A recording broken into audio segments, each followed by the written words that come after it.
মই এটা কথা স্পষ্ট কৰি দিওঁ যে ৰাইজৰ দলে এলায়েন্স বিচাৰে, বিৰোধী ঐক্যমঞ্চটো বিচাৰিছিলে, বিচাৰে আৰু ভৱিষ্যতেও বিচাৰিব। কাৰণ বিজেপিক প্ৰতিহত কৰাৰ কাৰণে আটাইতকৈ ডাঙৰ মেজিকটোৱে হ'ল এলায়েন্স। কিন্তু আমি দেখিছোঁ যে গৌৰৱ গগৈ বা কংগ্ৰেছে এলায়েন্সটোৰ পক্ষত অৱস্থান লোৱা নাই। তেওঁলোকে কেতিয়াবা হেহু নেহু কৰে, কেতিয়াবা তেওঁলোকে দুদুল্যমান অৱস্থাত থাকে, আৰু কেতিয়াবা তেওঁলোকৰ বক্তব্যৰ পৰা আমি বুজিব পাৰোঁ যে তেওঁলোক কোনোপধ্যে এলায়েন্সৰ পক্ষত নাই। আমি দেৱব্ৰত শইকীয়া আৰু গৌৰৱ গগৈৰ কালি আৰু পৰহিৰ বক্তব্যৰ পৰা আকৌ এবাৰ নিশ্চিত হৈছোঁ যে আজিৰ দিনটোলৈকে কংগ্ৰেছে আচলতে এলায়েন্স কৰিবৰ কাৰণে প্ৰস্তুত হোৱা নাই। কিন্তু ৰাইজৰ দল আৰু অন্যান্য দল, ৰাইজৰ দল, অসম জাতীয় পৰিষদ, CPI, CPM, CPIML, APSLC, এই আটাইবিলাক ৰাজনৈতিক দলে, আমি বিৰোধী ৰাজনৈতিক দলবিলাকে আটাইয়ে এলায়েন্স বিচাৰে। কিন্তু কংগ্ৰেছে কিবা এটা ৰহস্যজনক কাৰণে তেওঁলোকৰ নিজৰ কিবা অংক, তেওঁলোকে এলায়েন্সটো এতিয়ালৈকে বিচৰা নাই। সেইকাৰণে মই আজিকালি এলায়েন্সৰ কথা সুধিলেই আপোনালোকক সদায় এটাই কথা কওঁ যে এলায়েন্সৰ কথা আমাক সুধি লাভ নাই, আমি এলায়েন্সৰ পক্ষত। এলায়েন্সৰ কথা আপোনালোকে কংগ্ৰেছক সোধক, আপোনালোকে এলায়েন্সৰ কথা গৌৰৱ গগৈক সোধক। গৌৰৱ গগৈ এলায়েন্সৰ পক্ষত এতিয়ালৈকে অৱস্থান লোৱা আমি দেখা নাই। এলায়েন্সৰ পক্ষত তেওঁ মুকলিয়াকৈ কথা কোৱা নাই। গতিকে আপোনালোকে যদি এলায়েন্সৰ কথা কিবা পাতিব লাগে, আন সকলো বিৰোধী ৰাজনৈতিক দল ঐক্যমতত আছে, কেৱল আৰু কেৱল কংগ্ৰেছে এতিয়ালৈকে ঐক্যমতত নাই। গতিকে কংগ্ৰেছে মুখ ফালি একো কথা কোৱা নাই। গতিকে কংগ্ৰেছক বা গৌৰৱ গগৈক আপোনালোকে কথাটো সুধিলেই গম পাই যাব। আৰু গৌৰৱ গগৈ আৰু দেৱব্ৰত শইকীয়া বা কংগ্ৰেছ নেতৃবৰ্গৰ যি বডি লেংগুৱেজ চাই আপোনালোকে নিশ্চয় ধৰিব পাৰিছে যে তেওঁলোক এলায়েন্সৰ পক্ষত আছে নে নাই। বাকী কথা আমাৰ একো ক'বলগীয়া নাই। আৰু এলায়েন্সটো ৰাইজৰ দলে অখিল গগৈক জিকিবৰ কাৰণে কৰা নাই। দেৱব্ৰত শইকীয়াই কৈছে যে 4-5টা সমষ্টিতে শিৱসাগৰ আৰু আপোনাৰ কি কয় আমাৰ চৰাইদেউ 2টা জিলাতে, শিৱসাগৰ আৰু চৰাইদেউ 2খন জিলাতে 5টা বিধানসভা সমষ্টিতে তেওঁলোকে নিৰ্বাচন খেলিব। শিৱসাগৰত তেওঁলোকে বিধানসভাত কংগ্ৰেছে প্ৰাৰ্থিত্ব দিব, সেইটোক লৈ মই একো চিন্তিত নহয়।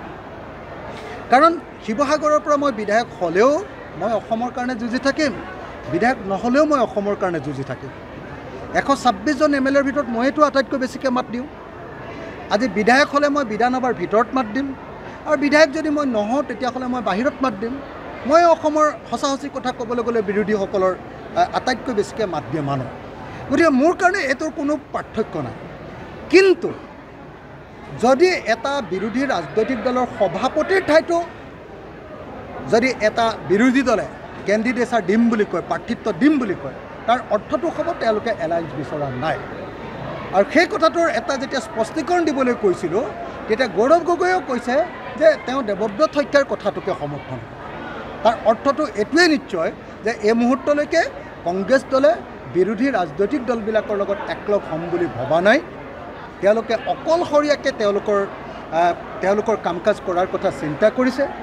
তেওঁলোকৰ কাৰণে তেওঁলোকৰ দলৰ সংগঠন বৃদ্ধি কৰাটোৱে মূল। কিন্তু ৰাইজৰ দলৰ কাৰণে দলৰ সংগঠন মজবুত কৰাটো মূল কথা নহয়। ৰাইজৰ দলৰ কাৰণে মূল কথাটো হ'ল 2026 চনত বিজেপিক পৰাভূত কৰা। বিজেপিক পৰাভূত কৰাটোক আমি জাতীয় দায়িত্ব বুলি ভাবোঁ, অসমৰ মানুহৰ কাৰণে গুৰুত্বপূৰ্ণ কাম বুলি ভাবোঁ, মহান কাম বুলি ভাবোঁ। আৰু কংগ্ৰেছ দলে বিজেপিক পৰাভূত কৰাটো নহয়, কংগ্ৰেছ দলক জিকোৱাটোহে তেওঁলোকৰ গুৰুত্বপূৰ্ণ কাম বুলি ভাবে, যি কাৰণত কংগ্ৰেছ দলে এতিয়ালৈকে এলায়েন্সৰ পক্ষত অৱস্থান লোৱা নাই। সেইকাৰণে মোক যদি আপোনালোকে এলায়েন্সৰ কথা কয়, মই এটাই কথা ক'ম, আপোনালোকে মোক নুসুধিব, কংগ্ৰেছক সোধক, আপোনালোকে গৌৰৱ গগৈক সোধক। আজিৰ দিনটোত গৌৰৱ গগৈকহে এলায়েন্সৰ পক্ষত নাই, আজিৰ দিনটোত দেৱব্ৰত শইকীয়াকহে এলায়েন্সৰ পক্ষত নাই। আমি ৰাইজৰ দল, জাতীয় পৰিষদ, CPM, CPI সকলো এলায়েন্সৰ পক্ষত আছোঁ, সকলো বিৰোধী দল এলায়েন্সৰ পক্ষত আছোঁ। কেৱল আৰু কেৱল কংগ্ৰেছ এই মুহূৰ্তত এলায়েন্সৰ পক্ষত নাই।